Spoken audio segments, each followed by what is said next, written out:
بالله من الشيطان الرجيم بسم الله الرحمن الرحيم ألهاكم التكاثر حتى زرتم المقابر كلا سوف تعلمون ثم كلا سوف تعلمون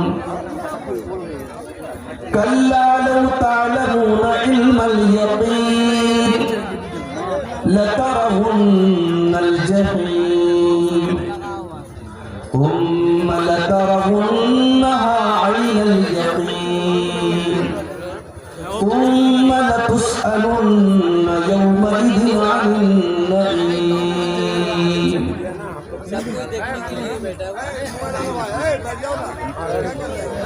معزز علماء کرام،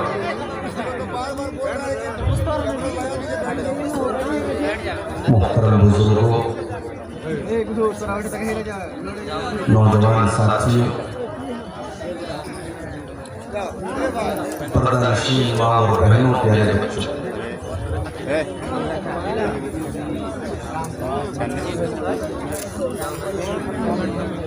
آج کا یہ پروگرام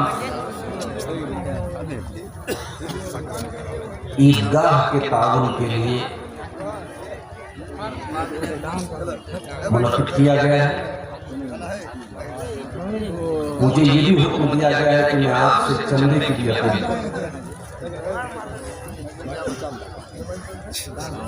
میں سمجھتا ہوں کہ آپ کو یہ بتانے کی ضرورت نہیں ہے کہ آپ کے علاقے میں یہ جو جلسے ہوتے ہیں عام طور سے چندے ہی کے لیے، کہیں مدرسے کا چندہ ہے، کہیں مسجد کا ہے، کہیں قبرستان کا ہے، کہیں عیدگاہ کا ہے،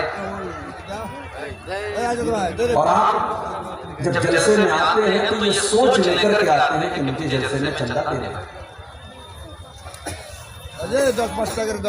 اور آپ کے لیے جو آپ کے محبوب مقرر ہوتے ہیں ان کو عموماً آخری میں بالکل آخری کا وقت دیا جاتا ہے تاکہ آپ ان کے انتظار میں بیٹھے رہیں اور دل کھول کر کے آپ چندہ دیں۔ ظاہر ہے یہ ساری باتیں آپ کو پہلے سے پتہ ہے، تو اب میں آپ سے بولوں اس سے بہتر ہے کہ آپ خود اس بات پر غور کریں کہ جو اصل مقصد ہے جلسے کا، عیدگاہ کی تعمیر اور عیدگاہ کی ترقی کے لیے جلسہ ہوا ہے، آپ بغیر کہے دل کھول کر کے آپ یہاں تعاون کریں، اور میں آپ تمام لوگوں کے حق میں دعا کرتا ہوں کہ جو لوگ بھی اس عیدگاہ کے لیے تعاون کریں گے اللہ تعالیٰ ان کے مال میں، ان کے اہل و عیال میں، ان کے بال بچوں میں اللہ برکت عطا فرمائے، ان کے کمائی میں اللہ تعالیٰ اضافہ کرے اور مزید ان کو دین کی خدمت کرنے کی توفیق عطا فرمائے۔ خطبہ مسمونہ کے بعد قرآن مجید کے 30ویں پارے سے ایک مکمل سورت میں نے آپ کے سامنے پڑھی، بڑی مشہور ہے یہ سورت، ہم میں سے بہت سارے لوگوں کو یہ سورت یاد بھی ہو، ہم نماز میں اس کو پڑھتے بھی ہوں۔ یہ جو سورت ہے، اس سورت کریمہ کے اندر انسان کی ایک بہت بڑی کمزوری بتائی ہے، اور وہ کمزوری یہ ہے کہ انسان کے پاس جب کوئی چیز زیادہ ہو جاتی ہے تو وہ اللہ سے غافل ہو جاتا ہے، اللہ کو بھول جاتا ہے۔ پیسہ زیادہ ہو گیا تب بھی بھول جاتا ہے، طاقت زیادہ مل گئی تب بھی بھول جاتا ہے، حکومت مل گئی تب بھی بھول جاتا ہے، جوان میں خوبصورتی مل گئی لڑکا یا لڑکی کو وہ اس کے چکر میں پڑ جاتا ہے۔ جب کوئی چیز زیادہ مل جاتی، ادھک مل جاتی ہے، اوقات سے زیادہ مل جاتی ہے تو انسان اللہ کو بھول جاتا ہے۔ الہاکم التکاثر حتی زرتم المقابر، بڑے غور سے سنیے گا، پہلے میں اس سورت کریمہ کا ترجمہ کروں گا، اس کے بعد میں ڈیٹیل سے اس کے بارے میں آپ کو بتاؤں۔ الہاکم التکاثر، میرے بندو تم کو غفلت میں ڈال دیا، تم کو غافل کر دیا، تم کو اللہ تعالیٰ سے دور کر دیا تکاثر نے۔ اب تکاثر کا مطلب کیا ہے؟ ہندی میں کہتے ہیں کسی چیز کا ادھک ہو جانا، انگلش میں کہتے ہیں ایکسس ہو جانا، اردو میں کہتے ہیں ضرورت سے زائد ہو جانا، اور بنگلہ میں شاید ادھک کو ادھک بول دیتے ہیں، اتی کو اتی بول دیتے ہیں، ایسے کہتے ہیں دہی کو دہی بول دیتے ہیں اور بول دیتے ہیں۔ کسی چیز کا ضرورت سے زیادہ ہو جانا، ایکسٹرا ہو جانا، دیٹ از کالڈ تکاثر۔ اب یہاں پر آپ رک جائیں اور قرآن کی ایک اور آیت میں آپ کو یاد دلاتا ہوں جو سورہ حدید کے اندر ہے۔ اس میں اللہ تعالیٰ نے ایک آیت کے اندر پوری انسان کے جیون کی یاترا کا ذکر کیا ہے، بچپن سے لے کے بڑھاپے تک انسان کے جیون میں، انسان کی زندگی میں کون کون سا دور آتا ہے، اللہ نے وہ سارے دور اس آیت کے اندر ذکر کر دیا۔ انما الحیات الدنیا لہو ولعب وزینۃ وتفاخر بینکم وتکاثر فی الاموال والاولاد۔ یہ دنیا کی زندگی کیا ہے؟ فرمایا انما الحیات الدنیا لعب ولہو، یہ تو کھیل ہے۔ بچہ پیدا ہوتا ہے، 3-4 سال کا ہوتا ہے، اس کا ایک ہی کام ہے، ٹائم پر کھانا کھائے گا، رات میں سوئے گا اور باقی ٹائم وہ کھیلے گا۔ اسے کمائی کی کوئی چنتا نہیں، نہ باپ کا پریشر ہے کہ تو کما کے لا، نہ ماں کا دباؤ ہے تو کما کے لا، نہ بیوی نہ بچے نہ کوئی ذمہ دار نہیں۔ اسی لیے کسی شاعر نے اپنی شاعری کے اندر یہ کہا ہے کہ بھلے چھین لو مجھ سے میری جوانی، مگر مجھ کو لوٹا دو میرا وہ بچپن کا وہ زمانہ بڑی بے فکری کا زمانہ ہوتا ہے، اس میں ٹینشن نہیں ہے، اس میں ذمہ داری نہیں ہے، اس میں کمانے کا کوئی جھنجٹ نہیں ہے، اس میں کسی کو حساب نہیں دینا ہے۔ اللہ نے فرمایا میرے بندو یہ تمہاری زندگی کا پہلا دور ہے، انما الحیات الدنیا لعب، تمہاری زندگی کی شروعات ہوتی ہے کھیل سے۔ اس کے بعد فرمایا وَلَهْوٌ، پھر دوسرا زمانہ شروع ہوتا ہے، تم 12 سال کے 15 سال کے ہو جاتے ہو، اب تمہیں تماشا پسند آنے لگتا ہے، تمہیں ناچ گانا اچھا لگنے لگتا ہے، تمہیں تصویریں دیکھنا اچھا لگنے لگتا ہے، تمہاری زندگی میں اب تماشا آنے لگتا ہے، لہو آنے لگتا ہے۔ وزینۃ، اس کے بعد جب تم 20 سال کے ہو جاتے ہو، 25 سال کے ہو جاتے ہو، تو تمہیں سجنے سنورنے کا شوق پیدا ہو جاتا ہے، لڑکیوں کو میک اپ کرنے کا شوق آ جاتا ہے، لڑکوں کو ایک سے ایک بال رکھنے کا شوق آ جاتا ہے، ایک سے ایک کپڑا پہننے کا شوق آ جاتا ہے، زینت کا شوق پیدا ہو جاتا ہے۔ ابھی مولانا نے بیان کیا، ہمارے مولانا جمال الدین صاحب نے نوجوانوں میں بال پیدا کیا۔ اب یہ سب تقریروں میں بس بیان ہوتا ہے، ورنہ ہیئر اسٹائل تو ایسی ایسی ہے ماشاءاللہ کہ مت پوچھیے، ہمارے نوجوان کو ایسے ایسے بال رکھتے ہیں کہ کبھی کبھی تو ڈاؤٹ ہونے لگتا ہے کہ یہ آ رہا ہے کہ آ رہی ہے، ایسے ایسے بال رکھتے ہیں۔ آج کل ایک نیا دور چلا ہے ہاتھوں میں ٹیٹو بنوانے کا، گردن پہ ٹیٹو بنوانے کا، فیشن کے نام پر کچھ بھی کرنے کے لیے تیار ہے ہمارا نوجوان، چاہے وہ لڑکا ہو چاہے وہ۔ میرے پیارے ساتھیوں، اسلام آپ کو فیشن سے منع نہیں کرتا، جاؤ بڑے کھلے الفاظ میں کہتا ہوں، اسلام آپ کو فیشن سے منع نہیں کرتا، آپ ایک سے ایک کپڑا پہنو، اسلام کوئی منع نہیں کرتا، خوبصورت سے خوبصورت بال رکھو، اسلام منع نہیں کرتا، ہاں شریعت کی لمٹ کے اندر رہ کر کے آپ کو رکھنا ہے۔ لڑکیاں وہ کپڑا پہنے جو ان کے پورے بدن کو ڈھانپتا ہو، وہ شلوار سوٹ بھی پہن سکتی ہیں، اگر پورے بدن کو ڈھانپنے والی ساڑی ہے تو وہ ساڑی بھی پہن سکتی ہیں. وہ گھر کے اندر اگر ایسا کوئی لباس ہے جس سے ان کے پورے بدن کو وہ لباس چھپا رہا ہے تو وہ لباس وہ پہن سکتی ہیں. اسلام میں لباس کو لے کر کے کوئی ڈریس کوڈ نہیں بنایا گیا, کوئی یونیفارم نہیں بنایا گیا. ہمارے نوجوان بھائی, کوئی ضروری نہیں کہ آپ کرتا پائجامہ پہنے. ساؤتھ انڈیا کے اندر تو مولوی لوگ بھی پینٹ شرٹ پہنتے ہیں. جمعہ کا خطبہ دینے والا مولوی بھی پینٹ شرٹ پہنتا ہے, کوٹ اور پینٹ پہنتا ہے. یہاں اگر ہم پینٹ کوٹ پہن کر کے آ جائیں اور کٹیہار اسٹیشن پہ جلسہ والے رسیو کرنے کے لیے پہنچ جائیں تو ناراض ہو جائیں. یہاں تو مولوی کا مطلب صاحب, مولوی بیچارہ وہ دوسرے سیارے سے آیا ہے, دوسرے زندگی, دوسرے دنیا کی مخلوق ہے. سارا زمانہ پینٹ شرٹ پہن سکتا ہے, مولوی بیچارہ نہیں. مولوی کو کرتا پائجامہ نہیں اچھا لگتا. تو اسلام نے ڈریس پر کوئی پابندی نہیں لگائی. ہاں, مرد حضرات اگر ہے ان کا کپڑا ٹکنے کے اوپر ہونا چاہیے. نماز کی حالت میں آپ کوئی ایسا کپڑا نہیں پہن کر کے نماز پڑھ سکتے جس میں آپ کا کندھا کھلا ہو اور گھٹنے سے لے کر کے ناک تک کا حصہ یہ مرد کا سطر ہے جو نماز کے اندر تو ہر حال میں چھپا ہونا چاہیے اور عام حالات میں بھی چھپا ہونا چاہیے. کوئی مجبوری ہو تو الگ بات. گھٹنے سے لے کر کے ناک تک کا حصہ اور کندھا ڈھکا ہونا ضروری ہے نماز میں. عورت نماز پڑھ رہی ہے تو اس کی ہتھیلی اور چہرے کو چھوڑ کر کے باقی پورا بدن چھپا ہونا چاہیے.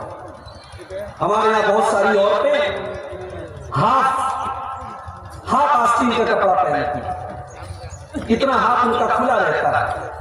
معاف کیجیے, اگر آپ اس کپڑے میں نماز پڑھ رہی ہے تو آپ کی نماز صحیح نہیں. نماز کی حالت میں آپ کا کپڑا صرف ہتھیلی اور چہرہ کھلا ہونا چاہیے, باقی پورا بدن آپ کا چھپا ہونا چاہیے. تو اسلام نے پابندی کہاں لگائی میرے بھائی؟ آپ بال رکھو مگر انسان کے جیسا بال رکھو. یہ آدھا بال ہے اور آدھا ٹکلا ہے, یہ کون سا بال ہے؟ یہ قضا ہے جس کو اللہ کے نبی نے لعنت فرمائی ہے. اور ہمارا نوجوان وہ سمجھ رہا ہے کہ بہت اچھے لگ رہے ہیں. کچھ نوجوانوں کو دیکھا کہ وہ کان میں بالی پہنے ہوئے ہیں, کچھ نوجوانوں کو دیکھا کہ وہ ہاتھوں میں کڑا پہنے ہوئے. سمجھ میں نہیں آتا یہ مسلمان ہے کہ غیر مسلم ہے. داڑھی تو ویسے ہی ہے, بال لمبے لمبے ہیں, کانوں میں بالی ہے, منہ میں گٹھا دبائے ہوئے ہیں, ہاتھوں میں کڑا بھی پہنے ہوئے ہیں. اب کیسے پتہ لگے گا کہ مسلمان ہے کہ غیر مسلم؟ اللہ نے فرمایا میرے بندو تمہاری زندگی کا ایک دور وہ بھی آتا ہے وزینتن, تم سجتے ہو سنورتے ہو, آئینے کے سامنے دیر تک کھڑے رہتے ہو, اپنے آپ کو سجاتے ہو سنوارتے ہو, اپنے چہرے پر کریم لگاتے ہو, اپنے سر کے اوپر تم تیل لگاتے ہو, اپنے ہیئر اسٹائل پر تمہیں بڑا ناز ہوتا ہے. وزینتن تمہاری زندگی کا یہ تیسرا دور ہے. وَتَفَاخُرٌ بَيْنَكُمْ اس کے بعد ایک اور دور آتا ہے جب تم ایک دوسرے کے اوپر فخر کرنے لگتے ہو. میں لاکھ روپیہ کما رہا ہوں, ارے تو 50,000 کما رہا, میں تو لاکھ روپیہ کما رہا ہوں. تیرے پاس تو چھوٹا موٹا مکان ہے, میرے پاس تو میرے گاؤں میں سب سے شاندار مکان ہے, میرے پاس تو 4 ویلر گاڑی ہے, میرے پاس تو یہ ہے, میرے پاس تو وہ ہے. ایک ایسا دور بھی آتا ہے جب انسان کمپٹیشن کرنے لگتا ہے, جب مقابلہ کرنے لگتا ہے, جب پرتی اسپردھا کرنے لگتا ہے, جب ایک دوسرے سے آگے نکلنے کے چکر میں پڑ جاتا ہے. وَتَكَاثُرٌ فِي الْأَمْوَالِ وَالْأَوْلَادِ 35 سال کا ہو گیا, شادی ہو گئی, بچے بھی ہو گئے, پھر اور بڑا ہوا, 40 سال کا ہوا, اب بچے بھی بڑے بڑے ہونے لگے, کچھ بچیوں کی شادی بھی ہو گئی, اب ناتی نتنی بھی ہو گئے, نواسے بھی ہو گئے, پوتے پوتیاں بھی ہونے لگے. اب تو بس ایک ہی دل کا ارادہ ہے کہ خوب ڈھیر سارا پیسہ ہو جائے اور ڈھیر سارا میرا پریوار بڑا ہو جائے, میرے بچے, میرے پوتے, میرے نواسے جب میرے سامنے آ جائے تو مجھے لگے کہ میرا کتنا بڑا کنبہ ہے, میرا کتنا بڑا پریوار ہے. وَتَكَاثُرٌ فِي الْأَمْوَالِ وَالْأَوْلَادِ میرے بندو جب تم بڑھاپے کو پہنچ جاتے ہو تو اب تمہاری زندگی کا بس ایک ہی مشن ہے کہ ڈھیر سارا مال ہو جائے اور ڈھیر سارے بچے اور آل و اولاد ہو جائیں. كمثل غيث أعجب الكفار نباته ثم يهيج فتراه مصفرا ثم يكون حطاما. میرے بندو، جب آسمان سے بارش ہوتی ہے تو زمین سے جو پیداوار نکلتی ہے وہ پہلے ہری بھری ہوتی ہے، پھر وہ پیلی ہونے لگتی ہے، پھر وہ پکنے لگتی ہے، اور پھر ایک ٹائم ایسا آتا ہے جب کھیت کو کاٹ دیا جاتا ہے، دھان کے کھیتوں کو کاٹ دیا گیا، پورا میدان صفا چٹ ہو گیا.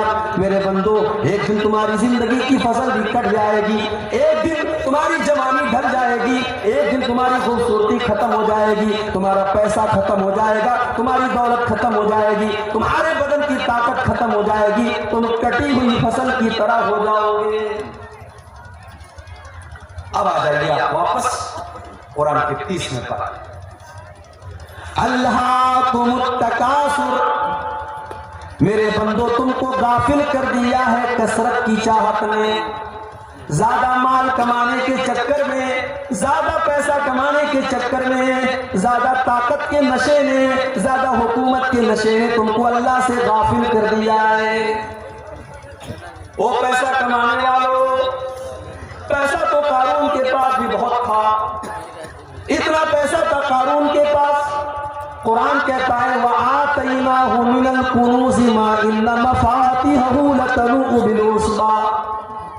اتنا خزانہ تھا قارون کے پاس، اس کے خزانوں کی چابیوں کو بڑے بڑے پہلوان بڑی مشکل سے اٹھاتے تھے. قارون جب کپڑا پہن کر کے نکلتا تھا، جب سج سنور کر کے نکلتا تھا، تو قارون کی قوم کے لوگ کہتے تھے یا لیت لنا مثل ما اوتی قارون، کاش ہمارے پاس بھی اتنی دھن دولت ہوتی، ہمارے پاس بھی اتنا پیسہ ہوتا جو قارون کے پاس ہے، ہمارے پاس بھی قارون کے جیسا کپڑا ہوتا، ہمارے پاس بھی قارون کے جیسی دولت ہوتی. او میری پیاری ماں بہن، آج دوسروں کے کپڑے دیکھ کر کے تم اپنے شوہروں کو آ کر کے سناتی ہو میری سہیلی نے ایسا کپڑا خریدا، میری پڑوسن نے ایسا کپڑا خریدا، میری سہیلی کے شوہر نے اس کو ناک کی کیل دلائی، اس کو کان کی ایئرنگ دلائی. تم کو اس سے کوئی مطلب نہیں. شوہر بیچارہ کہاں سے کما کر کے تمہاری گھر گرہستی جھکا رہا ہے، تمہارا پریوار چلا رہا ہے، تم دوسروں کا کپڑا اور دوسروں کا زیور دیکھ کر کے اپنے شوہروں کو پریشان کرتی ہو. اور میں نے تو یہاں تک دیکھا کتنی عورتیں ایسی، شوہر بیچارہ کہتا ہے کیا کروں، میں تو معمولی دکاندار ہوں، 500 روپے روزانہ کماتا ہوں، جو کماتا ہوں اتنا میرا خرچ ہے، میں کہاں سے تیرے سونے کا زیور بنواؤں، میں کہاں سے تیرے ہاتھوں میں سونے کی چوڑی لا کر کے دوں. تو بیوی کہتی ہے مجھے اس سے کوئی مطلب نہیں، تم چوری کرو، تم ڈاکہ ڈالو، لیکن مجھے سونے کی چوڑی لا کر کے دو. کتنی بیویاں ہیں جو اپنے شوہروں کو حرام کمائی کھانے پر مجبور کرتی ہیں. میری پیاری ماں بہن، مجھے اچھی طریقے سے سیمانچل کے جلسوں کا پتہ ہے. پنڈال میں جتنی عورتیں اس سے زیادہ تو آپ کو سڑکوں پر مل جائیں. مجھے اچھی طریقے سے پتہ ہے کہ آپ جلسوں کے اندر بھی کیا مزاج آپ نے بنا کر کے رکھا ہے. اللہ کے واسطے میری پیاری ماں بہنوں، کبھی اگر موقع ملے تو اپنے نبی کی بیویوں کے حالات بھی جا کر کے دیکھ لینا. انہوں نے کیسی زندگی گزاری ہے، انہوں نے کیا کھایا ہے، انہوں نے کیا پہنا ہے، ان کی زندگی کیسی گزری ہے. ذرا نبی کے پریوار کی زندگی بھی آپ اٹھا کے دیکھیں. اماں عائشہ میرے نبی کی بیوی، ہم سب کی ماں ہے. اماں عائشہ اپنے بھانجے سے کہتی ہیں کہ اے میرے بھانجے عروہ، ہم 2 مہینے تک ہمارے گھر میں چولہا نہیں جلتا تھا، 2 مہینے کا چاند ہم دیکھ لیتے تھے. وَمَا يُوقَدُ فِي أَبْيَاتِ رَسُولِ اللَّهِ صلی اللہ علیہ وسلم نار.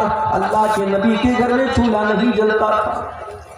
عروہ نے پوچھا خالہ جان، جب چولہا نہیں جلتا تھا تو آپ لوگ کیا کھاتے تھے، کیسے آپ کی زندگی گزرتی تھی؟ اماں عائشہ فرماتی ہیں الاسودان التمر والماء، اے میرے بھانجے ہم کھجور کھا لیتے تھے اور پانی پی لیتے تھے اور اسی پر گزارا کر لیا کرتے تھے.